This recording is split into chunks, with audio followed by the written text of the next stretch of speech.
Because it's wild because I binged caught up this weekend, so I binged 3 hours of Walking Dead television. Had you intended on never watching Walking Dead again? When I heard, so like over on the off season, like everyone heard that. Yeah, you can say it. That Rick's going away after. So I mean, shit. Yeah, I can say it because AMC's been screaming from the mountaintops. It's the most bizarre thing I've ever seen. But Andrew Lincoln was taken off, as well as Lauren and a few of the others. And wait, Lauren too? Just kidding. Oh yeah, I kind of was like, maybe I'll tune in for those first 6 episodes because they might. I said there's two, that they're either going to make a cruel mockery of their goodbye, which would be unfortunate but entertaining, or they'll actually summon some kind of writer fortitude and send like this, close this major era of the show with something approaching aplomb. So I was probably going to watch it when everything came out later on, but Michael Corleone, just when I thought I was out, Jason drags me back in. And he popped into my Facebook Messenger saying, do you want a guest host now that you're not doing this? I'm like, okay. Only if I get to be an asshole about it. Yeah, absolutely. I said, please bring 100% full bald move effect. So I mean, I think most people know, but just in case people don't, Aaron's of Bald Move, like we said, and you did Watching Dead, but you guys stopped doing it after season 8. Mm-hmm. That was your Walking Dead podcast. Yeah. Why did you? I mean, I know why you stopped, but just let our audience know. I think that. So, boy, where to start? But way back in the very beginning of Walking Dead, we were very excited for it. Me and my partner Jim, who's a huge zombie fan, really talked it up. I actually read the comics up until episode 50 in advance of the airing, and I thought the first season was, it had its problems, but it was like really atmospheric and it was really creepy, and it took itself with a certain amount of seriousness. And thoughts like, wow, when they come back with season 2, more episodes, bigger budget, it's going to be awesome. I think it's safe to say that we all know how that turned out. There's people have mixed opinions on exactly, but we didn't get the Darabont vision, and we got kind of like a parade of different showrunners. And I think we got pretty tired of the shape of Walking Dead when Mazzara was, at the height of Mazzara, and then he got fired. They brought in Scott Gimple, who we really liked as a writer, and we kept on, like, every season coming back thinking, man, there's no reason why this shouldn't be a good show. It's making plenty of money. It's got tons of fans. And I'm not saying, okay, I guess I got to keep going backwards and say, I'm not saying that this was ever a terrible show until like the last season or so, but it never quite lived up to, I think, its potential. And I say that because I think if it did, we would be talking about it as well as like Game of Thrones, as like, this big Emmy-winning crossover hit, and we, like Andrew Lincoln would be vying with Peter Dinklage for, best actor kind of thing, right. But we didn't get that, and it used to be that like Jim and I would say, well, that's a pretty good season except for this episode or this episode, and then we were gotten like, well, this season had 3 good episodes, and then like I felt like in season 8 a lot of times we were saying like, boy, there was so much garbage. There was like 2 or 3 good moments in a season, and just how, like, I've read the comics. I stopped around the Whisper plotline, but like, I can't believe how slow paced the television show was. Like, every opportunity to slow down, to drag out, to elaborate, and I just felt like that kind of hurt the show. And the final season, I felt like not only was it really silly, but it also had committed the cardinal sin of starting to becoming kind of boring too. Like, they felt like just going through the motions, and the characters that had been, we called it the character treadmill. Like, Rick's crazy, now he's not crazy. Now he wants to kill everybody, now he doesn't want to kill everybody. Too. Morgan the same way, Carol the same way. And we just got kind of tired of it. And I will say, that I feel like maybe like if we'd have known that all this fireworks would have happened in season 9 as far as the cast and leaving and whatnot, I think we might have toughed it out for another year or so. Right. But Jim got to the point where it's like, plus it's like, I just think it's bad for your psyche to just watch something you hate and slag on it all the time. Yeah. Like, it's like just eating it's nothing really, but junk food. It's interesting, though, because Watching Dead is one of the top, if not the top, Walking Dead podcasts. Yep. Yeah. What? Wait, Watching Dead? Yeah. No. Hell yeah. I think you got. No, I mean, you guys have always been the thought leaders. Let's put it this way: there's about 60 Walking Dead podcasts, and you and me and Talking Dead and a couple others are always up at the top. So and I think I've looked at the charts and seen you guys at the number one spot. Sometimes it's us, but it's all I'm saying is you guys are super popular, and having that point of view, it's really interesting. I mean, because you can't argue. I can't argue with anything that you just said, especially the stuff about being recognized. That if Walking Dead was really in the top echelon of shows, then there would have been a lot more award recognition.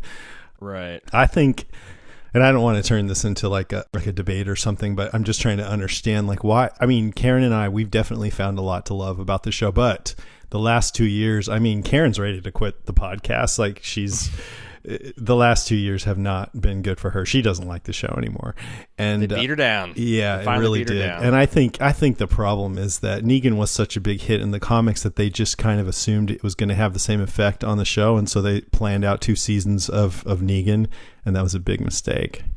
Well, I mean, I think Negan was a big hit. Like, he did when he hit the scene, there was a infusion of excitement, but it was on the heels of the Glenn dumpster fire, and I think that JDM has a certain performance style that was great, but it kind of gotten lazy where they're just like, well, let's just let Jeffrey Dean Morgan get up there and do his "Hey Rick, what's going on?" and doing his Negan bounce. It's like an old sitcom when one of the favorite character bursts through the door or something, right? And like Daryl, used to be an interesting and I remember hotly debating that was the one character that if he dies we riot, right? And like the last 2 or 3 seasons, he just turned into this kind of like feral possum. Yeah. He's just like always in the background going, yeah, rah, rah. Yeah, and because of the way that Karen and I do the podcast, where we're more focused on, hey, this is a podcast for fans of this thing, and we're going to help enhance your experience. Or we draw in people who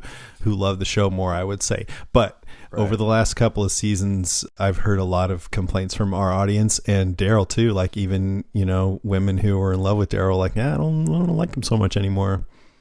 Well, it's funny because that's the other reason I think we bailed, because r/The Walking Dead was always a beacon of positivity even when things were kind of not great. And I watched this last year that every single episode thread was just police cars flipped over, shop windows smashed, people running with black masks in the street. It was just like the lights are out, the government was not functioning, the purge was in effect, all crimes for the next 12 hours were going to be forgiven. It just and when that happened, I'm like, well, plus this show started bleeding audience, and the funny thing is our audience was stagnant but pretty high for the last 2 or 3 seasons in the face of a third or more of the audience kind of going away. I haven't looked at the stats. I haven't looked at the. I think it's less than half now. Even less than half. But it's interesting because, like I said, there's it's weird because I never would have covered this show. If the reason I wanted to cover it is because I thought Frank Darabont is kind of a genius, and he does really well with kind of creepy, horrific stuff.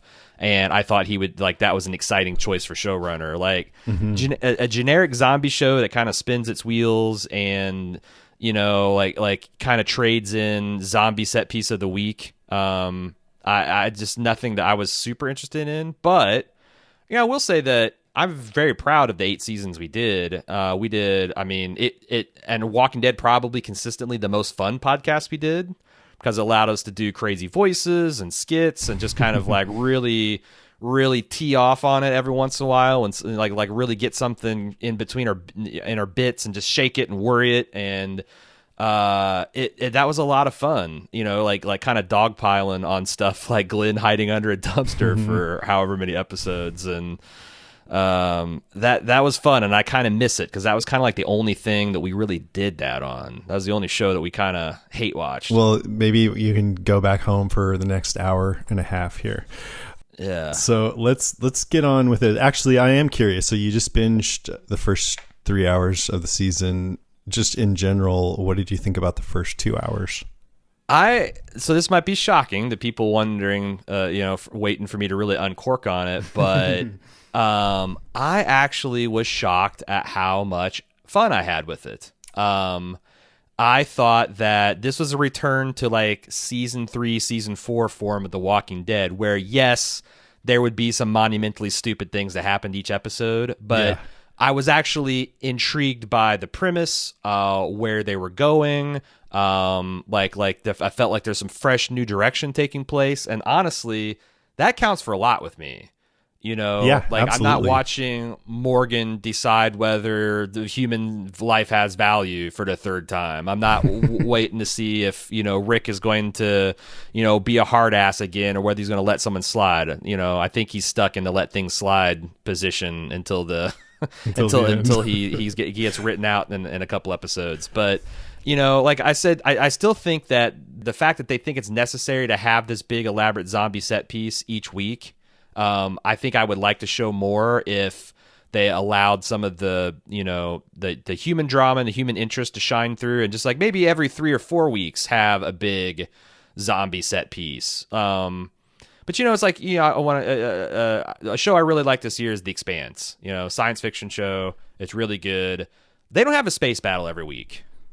Every 3 or 4 episodes, you'll get something really visually impressive and interesting, but they don't feel like they have to force that stuff in. And I just feel like when they do that, it's like they rely on the same tricks of, Cindy's deal this episode, steps on a bad place on a porch, goes down to her knee. The exact same time, doors full of zombies bust open. They all come out like a waterfall. This girl who's been surviving the apocalypse for years suddenly struggles with a lone walker as Maggie goes psycho and kills like 30 of them. And then just when things were about to get too much, the cavalry rides in and saves the day because, this isn't a mid-season or season finale, so no one important is going to die. It's like, why do that? What did that add to the episode? Yeah. To me, it took away 5 minutes of like what was kind of interesting going on, which is something that I've been waiting for this show to get off the pot and do for, it feels like, it was like almost 10 years. How do humans move forward in the zombie apocalypse?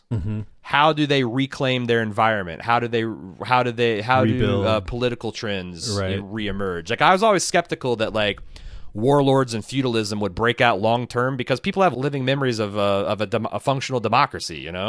Like why there'd always be these pockets of like we can do better than this. I would be Genghis Khan. I'd be skeptical of that, but I also would be curious to find out because without societal structures in place, even people who have the memories of that, you're still going to get really like dominant and aggressive guys in there trying to take advantage. Yeah. It's happening. You could say it's happening in our country right now. Yeah, seriously. Anyway. I get it, but like I think that eventually, because I don't know, maybe I'm an optimist, but I feel like the majority of people's default setting is more good than bad.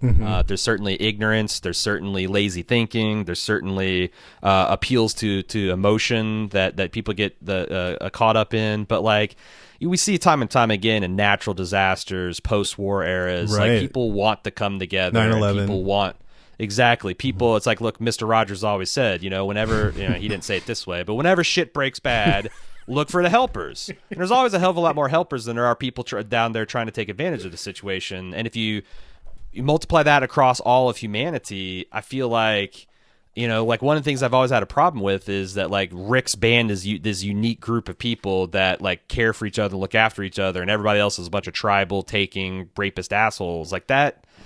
I don't know. Yeah. I was wanting to see like some form of government takeover, and like honestly, this is where I think we should have been in season 6. Yeah, I agree. And I always suspected, and I think this still might be the case in the comic book, that we're going to look back at the end of the story and realize that we were watching the story of Rick Grimes, the man who brought civilization back after the zombie apocalypse. Right. Right. So maybe. But all right, that's great. Let's get into this week's episode. Attention shoppers. Deadcast Top 5 in 5, 4, 3, 2. All right, it's our Deadcast Top 5 this week. It's our top 5 highlights for Season 9, Episode 3, Warning Signs. Now, it's called Top 5 Highlights, but that doesn't, as you guys all know, mean that they all need to be positive. They can be positive, negative, neutral, whatever. It's just a way that we can talk about the episode, about things that jumped out at us. So, given that, what's your number 5? I don't know if that means best or worst. I'm going to kind of mix it up. Yeah, mix it up. So I really liked Rick's kind of daddy walk that he did early on in the episode.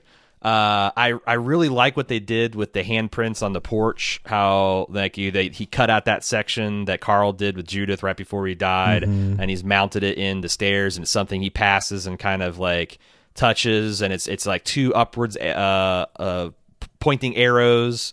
Like onwards and upwards, and it's like you can tell it's like his spiritual touchstone. It's his antidote for waking up and wanting to kill Negan every day.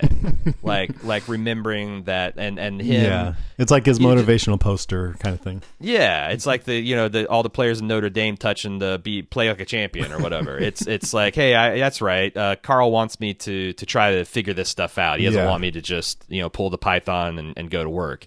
So I like that. I think I've always thought Rick and Michonne are really cute together. I think them, just having like day-to-day chit-chat about, hey, it's time to take Judith to the doctor. Oh, she's going to hate that. We'll have to have a family fun day. And watching them do the stuff that I used to do with my kid, like, get him between 2 adults and swing him, and, hide and seek and tickles and all that, like, I think is stuff that this show needs to balance out the darkness that's inherent in the storyline. And now that we are getting kind of back into more civilized culture, you can fit things like romance and playfulness in, and it makes a little more sense. So I think that's good too. Exactly. You don't have, and everything doesn't have to like the only way this show for the last like 3 to 4 years has had to break tension is have Eugene be a jackass or mumble a bunch of weird nerd talk, which I always I thought that was good in moderation. Yeah. And it got more and more immoderate as the years went on. So like being able to cut away and just do standard drama stuff like raising a family, I thought was good. And as a person who one of the reasons I kept watching The Walking Dead is because in the comics and in the television show, I was really taken with like Rick as a single father trying to raise this man in this tough, cruel world. And as a single father myself raising a son, I always identified with that. And and honestly, a big reason for me, because I was always, Jim, I think maybe would have bounced out a season before, but I always said like I'm in it for the Rick and Carl story, and writing Carl out of the show, I thought it was kind of scummy the way they did it, and just to the actor, to the man himself, behind the scenes stuff, the behind the scenes stuff, like I felt like that was probably pretty much went down.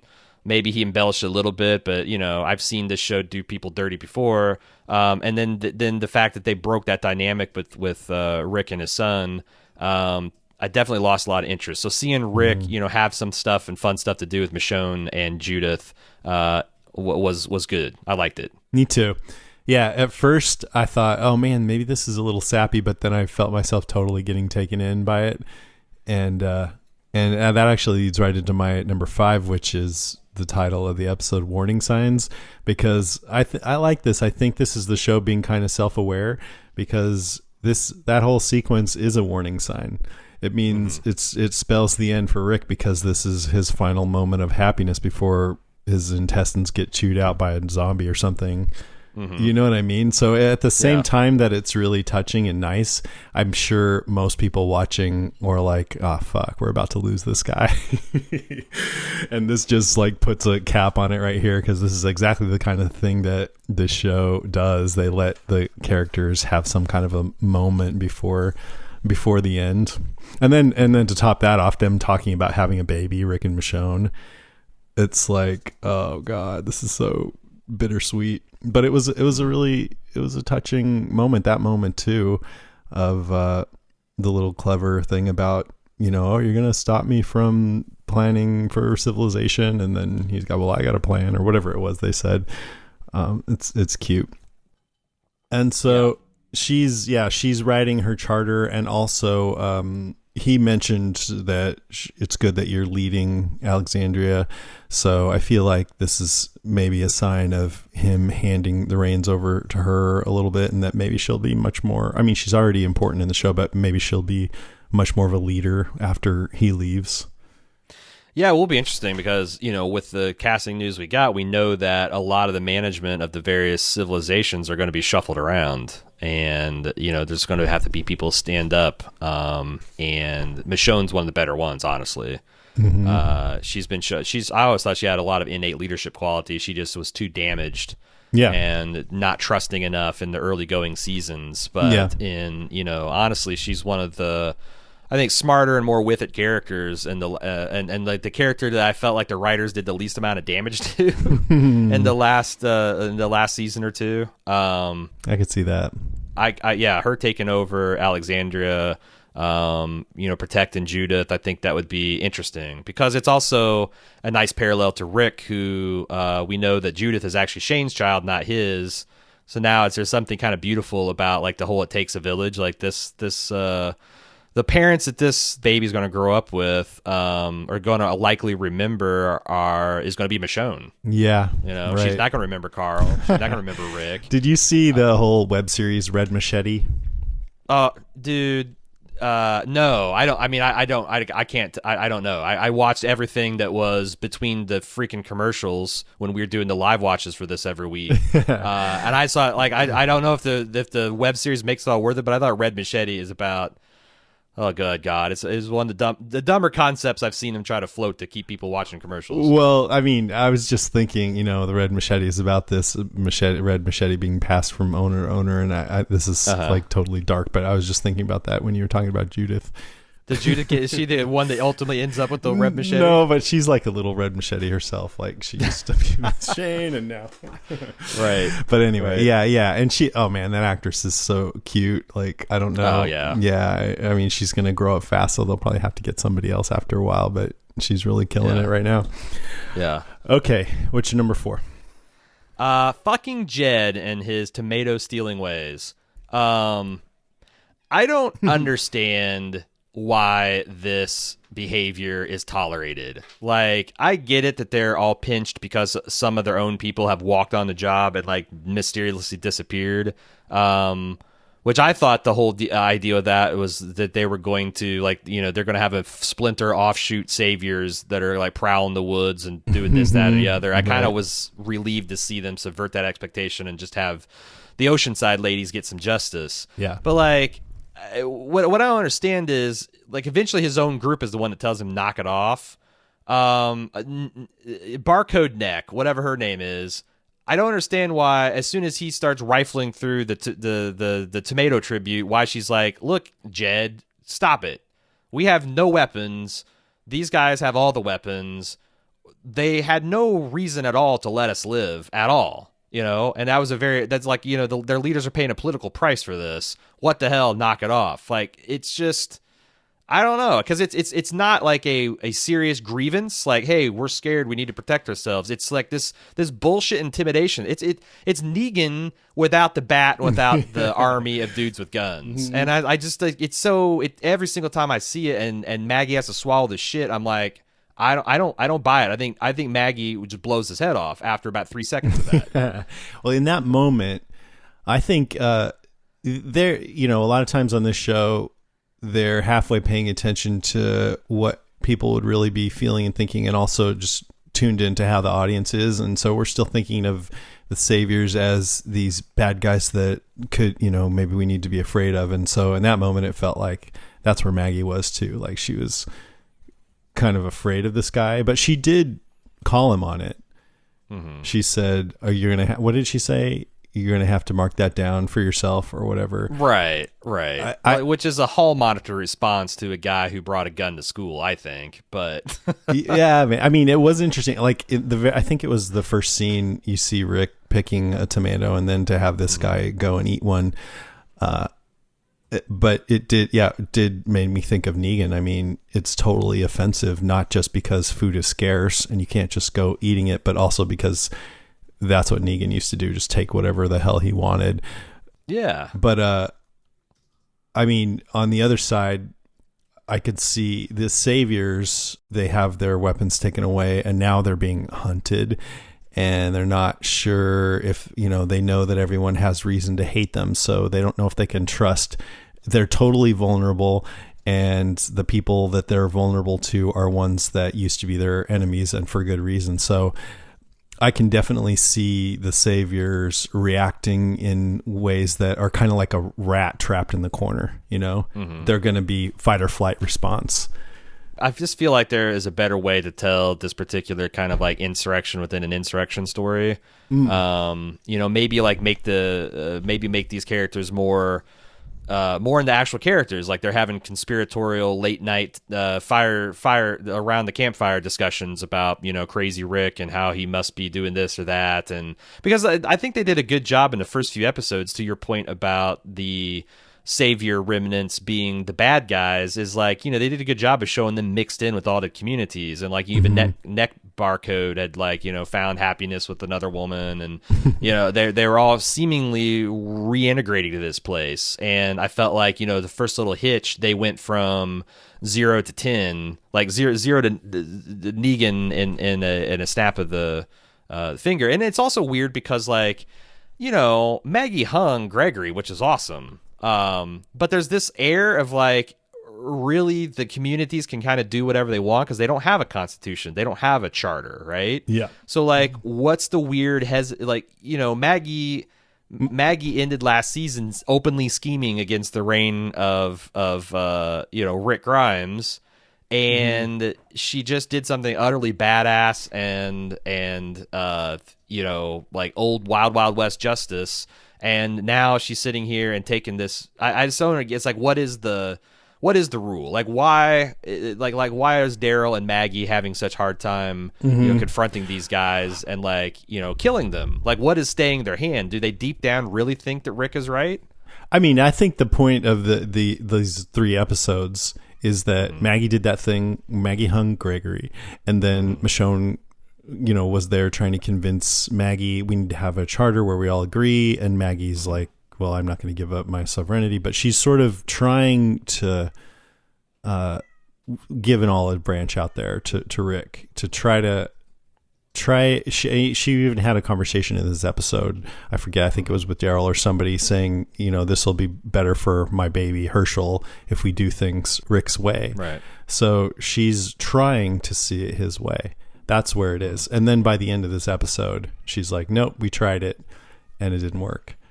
And I do like that for these like proto-politics that are reemerging, because like some of these are questions that we honestly still wrestle with. Like, what is the point? What is the point of a criminal justice system? Is it to bring vengeance for victims? Is it to rehabilitate people that might not have gotten a great early shake out of society? Like how if a blacksmith gets drunk and is manipulated into trying to kill, like assassinate the leader, like what's the appropriate punishment for that? And like she would, but it's funny because like you can see an alternate version of Maggie who didn't grow up with Herschel, her father being a former alcoholic, and like she mentions this episode, like hey, if it weren't for second chances, my dad wouldn't been around, and that would have hurt a lot of people. That's one of the, I guess, primary problems in politics I see is that people have to have direct experience with a harm before they're like, oh shit, this sucks. Oh God, man, yeah, it sucks to not have health insurance. It sucks to have people not treat you like a human being. Oh my God, we're like instead of like putting on your empathy fucking hat and just like, hey, I wonder what it's like to be in that situation and how hopeless that would be. But like, I guess I'm glad that Maggie has had those experiences because she's at least wrestling with the problem. Well, I was like, what if the guy was a coke addict? Then he'd just be dead. Right. Yeah. Yeah, exactly. Like, it's for good drugs. If he's addicted to alcohol or nicotine, he's fine. Yeah. Caffeine, sure. Cocaine, no way. Nope, I don't know. I have no experience of that. So, but I'm coked up right now, man. I did 3 rails before I got on his cast. Are you kidding me? But I just feel like that's the stuff I really like, to see them struggle, and I don't like seeing Maggie just kind of like, put her head between her shoulders, like, mark that down. Yeah. Like, come on, I just thought Maggie. She was scared, but yeah, okay. You thought she... but the guy with a hatchet when she's got her sidearm, I don't know. What I do think is interesting with the Saviors is they're in this... all the groups are in this pressure cooker situation because they're... Right now, the show's kind of about the struggle to deal with the aftermath of this giant wound that Negan perpetrated on everyone and Simon, and so Rick really wants to bring them all together, and the Saviors are probably, I would imagine, a disparate group. Some of them, maybe most, were just trying to keep their heads down and stay alive, and they could see that Negan was in control, so they followed their orders. But there's also going to be some who are like, oh yeah, man, they totally gravitate to this group because, like, Simon and this guy Justin, who seemed like a total douchebag, and maybe even Judd, although who knows? I feel like Judd might be somewhere in the middle. But anyway, so if you're going to integrate with a group like that, I think ultimately you're going to have to. It's not going to work out with everyone, because there are those guys that are just the kind of guys who would be locked up right now in our society, right? Right. Yeah. So it's hard to figure out how to reconcile that. But anyway, my number 4 is about that. It's tension among the groups, and I think it is. I mean, if you don't care about this kind of stuff that you're talking about, politics and how to reconcile all these kinds of things, then the show's a real bummer for you right now. And I know some people just don't really seem into it, but I'm pretty into it. It's the heart of the show right now, and it's cool because it is political, but it's also tension filled. So it keeps you like, oh fuck, what's going to happen? And I'm sitting here going, I want Rick to figure out how to work this out, at least emotionally. I mean, it's always more exciting when it doesn't go well. That's the thing about watching a TV show is you want, like, emotionally, you might want things to work out, but if they really did, then it would be a really boring show. You know what I mean? Yeah, no, it's interesting. And like I said, I guess if I was to sum up my earlier point, it's that I feel like this show is struggling between the question of whether life should be, brutish, short, and nasty, or whether we can have like a enlightened, democratic republic. Yeah. And I feel like that there's some stopping. Like, for example, Maggie could have just had this guy arrested and taken him to her fancy prison that is only currently holding a blacksmith, right? Like, she could have done things other than, she could have done things to say that, like, look, you're way over the line and you're going to be punished, but it's not going to be with death, and kind of reestablish that trust. And also, I think, in a zombie apocalypse, there's things that I wouldn't agree with in 21st century. Like, I wouldn't want, like, I'm kind of like broadly anti-death penalty nowadays. But in a zombie apocalypse, I think due process could be like a council of elders in a community just hearing two sides out and saying, yeah, this guy's guilty and he's a real asshole and let's just kill him. Let's just kill him. Because like I was reading Jesus, I feel like I'm selling this book all the time, but the Sapiens book, and he goes and talks about some of these, the hunter-gatherer societies where that's what they did. What book is this now? Sapiens. Okay. It's about like essentially the last 70,000 years of human history. Okay. And he talks about like it's like some of these things we've learned in archaeology and anthropology where there's some of these hunter gatherer tribes like it's a small group of 50 to 100 people, and if they had like a problem, they just kill the person.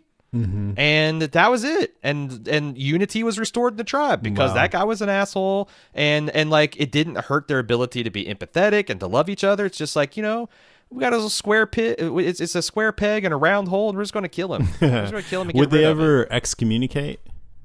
I don't know because like you're asking me to remember something I read 9 months ago. But I'm like, that's the thing. It's like there's ways like like it's interesting that they're going back to like let's have prisons and all this kind of stuff like a functional justice system when they don't even have laws.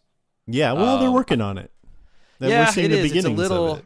a little cart before the horse kind of thing. Yeah, maybe. I mean that's like Michonne's writing up the laws right now, Right. And so we'll see how it goes. I mean that's kind of the point of the show right now. Actually, what you're saying is maybe you're right. That is a point. Is like how people would rebuild society to do it because like you've got jails before you have laws. Yeah, and you've got executions before you have courts, and people that are trusted judges. It's like it is like you've got the end stages of things, and you got none of the beginnings or middle of them. Yeah, and Michonne sees that I think more than anyone.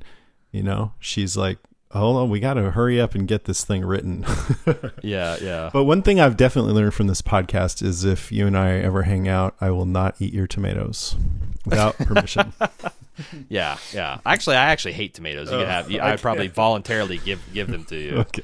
But not if it's going to be a spite thing. I'll let's pull my 9mm on you. But it's funny because like your point, like I thought one of the best things to this point, like to one of the best things in this episode was Jerry, like saying, okay, say we find this guy. Is it going to be a Gregory type situation or a Negan? Right. Like I thought they that kind was of ignore really. him. Yeah, no, but I thought that was really. It's number one is funny, and number two, it's a good point. Like, is this going to be the type where we actually kind of, like Negan and mass murder? We're going to like, okay, let's settle down and be sober about this, or is it going to be Gregory where we just kind of execute him in a fit of pique? And it was great because it wasn't really the point that maybe he would even have a preference among those two, but just that he was nervous that it wasn't clear, Right. Because that clarity or. What's the opposite of clarity? Is just can make people nervous. Unclarity. Unstable, yeah. Unclarity. Did you have anything more on that point, number 4? No. Okay. So what else did I have? I mean, just about the tension and the different types of saviors. And I like that this guy, Alden, tries to diffuse some of the tension, and Laura, who's this one savior chick who in past seasons has just been so sadistic and is that the barcode lady? Spiteful. I don't know. She's kind of blonde. She's the one that was with Dwight and witnessed him gunning down a bunch of other saviors. That's barcode tattoo deck. That's how I know her. And so I don't know. She's a little Morgan-y, like she just made a quick transition to suddenly being let's cool. Keep the peace here. Yeah.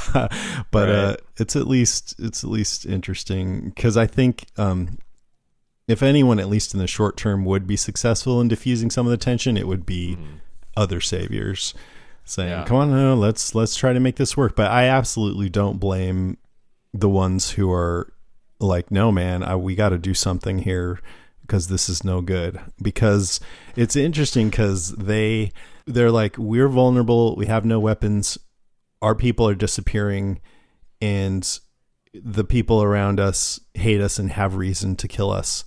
And the way the story is structured, the audience is set up to think, oh yeah, but that's not what's really happening. At least tell me if I'm wrong, but I thought, like you said, maybe they're just like going off and forming another group, or lately I've been thinking, oh, there's some other villain that's going to come in that's picking them off and we don't know them yet. And so it turns out, no, actually, it's exactly what it seems to be. So that was like something that was right under our noses, but somehow seemed like a revelation. Actually, that's one of my later points, the twist of the Oceansiders. But I thought that was interesting how they structured that. All right, number 3. I'm gonna pick Rick riding in on horseback and with sheer force of will stemming off this riot, because like as we later found out, Carol was like, you know what? Glad this is happening. We can finally get this all taken care of. Like because she kind of never really agreed with this in the first place, and you can kind of see like she's drawn and everybody else draws, and it's about to be. That still didn't like. That's the other thing is like I felt like that should have sobered up more of the saviors instead of emboldening them. But I don't know what do I know. But I thought that was a cool moment of Rick kind of riding in on horseback with his gun drawn, like enough. And I felt like he had built up, by the end of this episode, he builds up enough clout that, like, he can make these big moral stands because, like, hey, I'm the guy who had every reason to kill Negan and I didn't. I'm the guy that had this Jed or Judd or whatever dead to rights to kill him and I didn't because I do believe that life is valuable. And I thought that was a cool, like, I don't know. I kind of get a kick at this. Going back to kind of agrarian times. You've got solar panels and generators alongside, horse-drawn carriages and blacksmiths literally beating swords into plowshares. Like I think that stuff's really cool. And Rick riding in to play the sheriff one last time, right? And even lead an investigation. I thought was cool. It was a good moment for him. Yeah. You just made me like that moment even more. Just the thought of him, what he did with Negan, giving him more just respect among the saviors, or more capital, I guess. Yeah, is great.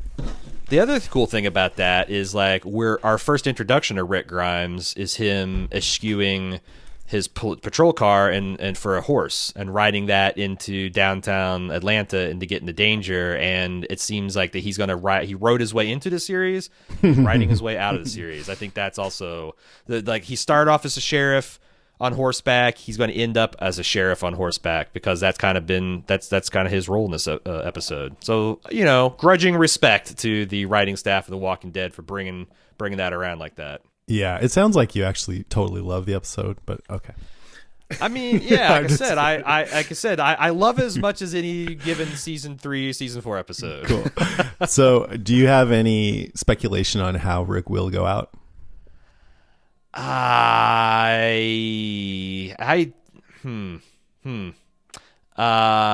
guess if you've put his 357 Magnum to my head, I would say he is going to die by being merciful to someone that doesn't deserve it, and this kind of like Christ-like self-sacrifice is going to finally bring the nucleus. We wouldn't be having this discussion right now if Maggie, Daryl, Carol was all firmly behind Rick, because when those guys like Daryl said in the season opener, like when their group was together, united, there's nothing they couldn't do.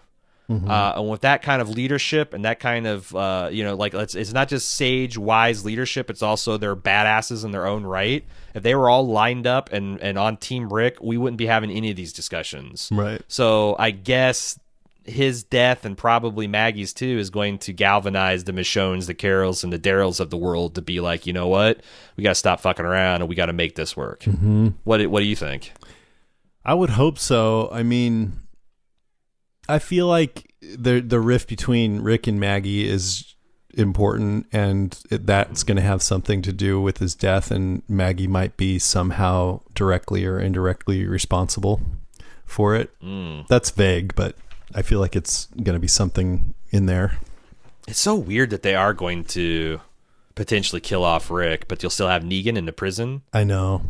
Like, it's already weird enough to take Carl out of that equation. I know. But well, I read something about that, and this is a little spoilery, people, but not too bad. Just I read something that, there will be a lot of different cast members interacting with Negan because of that void. So maybe we'll just have different people going in. It's going to be like the scene where they're trying to calm down the lady in airplane, where he's got a long line of people with brass knuckles and baseball bats. Like, yeah, it's time for me to talk to Negan.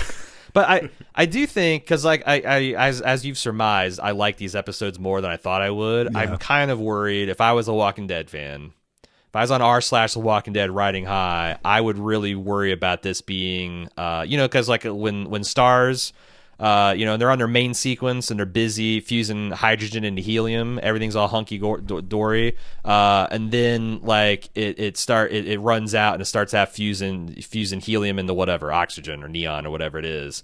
And like, I feel like, and the star kind of burns brighter because it's actually getting more, but it's burning it quicker and quicker. I feel like we're heading towards a supernova because I think that there's a sense of urgency in the writing that they're not going to have these characters for very long, and they have something to say and they want to say it. And I kind of worry once these big contracts are sorted that it's going to be more of the same till the end of till I don't know. I mean, I really feel like this show should end this season, and if not this season, then right? next. No, it's not going to.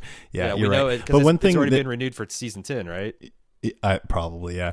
One thing that has me hopeful though is I do feel Angela Kang's the showrunner now, and I think this season is in some ways a response to the considerable criticism that has happened over the last 2 years, and part of that is the pacing. And I think she's doing a good job for these first few episodes of moving things along. Like, for example, I wasn't even sure how long it would take until it was revealed what was going on with the Saviors, and we found out right away. So that's cool. The whole thing with Gregory, that went out a lot longer in the comics, and it was just one episode here. And now that you made that point about the characters, losing Rick and Maggie, and that maybe that's why, and then I'm sort of like, oh shit, maybe the pacing will go back to being a slog after this. But I hope not. I hope that one thing they've learned is that we want things to move along a little more quickly. Yeah, I mean, because it's like, it felt like they were so afraid to catch up to the comics that the comics started like not only getting a comfortable lead, but started to lap them. And still the show would go these glacial 16 episode seasons. So like, this show's moving with a nice sense of urgency now. And it would be nice if they could keep that up. It was the worst time to do it too, because when you've got Negan with everybody under his thumb, that's the moment in the story that the audience is uncomfortable for our heroes. And, most stories have that. And to draw that part out, it hurts. Yeah, because it hurt Negan. Yeah. Like, he had to do so many fundamentally stupid things to keep the war at the pace it was that it kind of defanged him. By the end, Negan was kind of a pathetic character. And once we get that retribution that we're waiting for, right. It did feel good. And I think at the time I said, hey, Karen, see, because we had to wait longer, didn't it feel even better? But there is a point of diminishing returns there. Yeah. I've always said in like the last season or so in our coverage is like, never forget that there's an alternate universe where AMC did not cheap out on Darabont and they are rounding into their final 8th season where they're going to wrap things up and people are talking about who's going to stick the landing more, Game of Thrones or Walking Dead, because they're both genre films. They're both had a fairly well regarded, literary / comic book inspiration. They were both impeccably cast and had smart design and direction, and it just kind of somewhere they diverged, and that alternate timeline just got further and further away from us. I have more thoughts on Darabont. I don't know. Maybe I'll save that for another time. For now, let's get to our first sponsor. That is Away. Away offers high-quality luggage that's designed to be resilient, resourceful, and essential to the way you travel.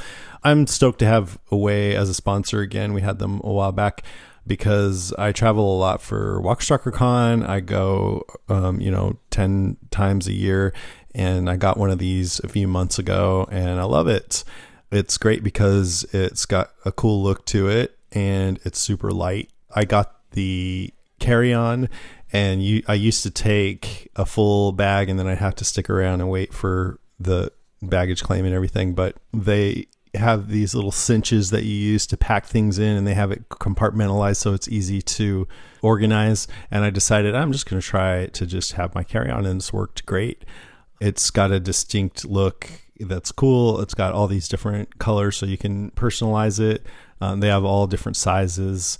And they have this little compartment that you stick a phone charger in. So that's very convenient when you're at the airport and you don't want to have to go find a plug or sit by a plug. Yeah, you can back me up here. I had no idea that you were going to do this ad right now. No. But we, too, are Away, sponsored by Away. I too have an away carry-on bag, and I think I'm not getting paid shit for this. It's awesome. Yeah. Like Jim took his up and down the cobblestone streets of Venice, Italy. I took mine to a deserted island in the middle of Lake Michigan. These things are troopers. Yeah. Like I can't believe how well the wheels roll and in any orientation. Like sometimes I just like will play with it and do pirouettes and stuff at the airport because it's such a joy compared to my shitty old luggage that it replaced. They're just really smartly laid out, and you can pack easy a week of clothes in the carry-on size. Like I think they're amazing little pieces of luggage. Yeah, there you go. absolutely. Unpaid endorsement. Awesome. Aaron from Bald Move for away luggage. A couple things I didn't mention. It's TSA approved. It has a combination lock. And yeah, and the feel of the handle is really good. You mentioned the way it rolls, and it's just got a nice feel to it. And they'll let you try one out for 100 days, risk free. So if you're going to go on a trip anytime soon, now's the time. You can take it with you during this trial. And if at any point during that 100 days you decide it's not for you, you return it for a full refund, no risk. Shipping's free within the lower 48 states. And they have a lifetime warranty, so if anything breaks, they'll fix it, so you've got nothing to lose. And because you heard it here, you can get $20 off a suitcase by going to awaytravel.com/deadcast and using the promo code deadcast during checkout. Check out that website too, even if you're just a little curious. I think you'll dig the way the design of the suitcase looks. I'm curious to know what you guys think. So again, what color did you get, Jason? I got the white one. I've been into interesting. white. I got gunmetal gray or whatever, Yeah. anthracite or whatever the dark gray one is. There's this forest green looking one that I'm like, man, maybe I should have gotten that one. That looks pretty cool too. Again, that's awaytravel.com/deadcast, promo code deadcast for $20 off your away suitcase. Thanks, Away. That's awesome, man. Thank you for chiming in there. I'm glad you had one and you liked it. Okay. We're on number 3. I think it's my turn, right? You did your number 3? Okay, so this Oceanside twist. Now, part way through, I was wondering how long it was going to be until we found out who killed Justin, and I'm really happy we found out this episode. And I liked the way that we got to it. There were a lot of red herrings and misdirection. When Rick and Daryl talked for a second, I thought I guess I didn't really think Daryl did it, but I sort of wondered. And as soon as he said, if I'd have killed him, I'd have killed him in plain sight.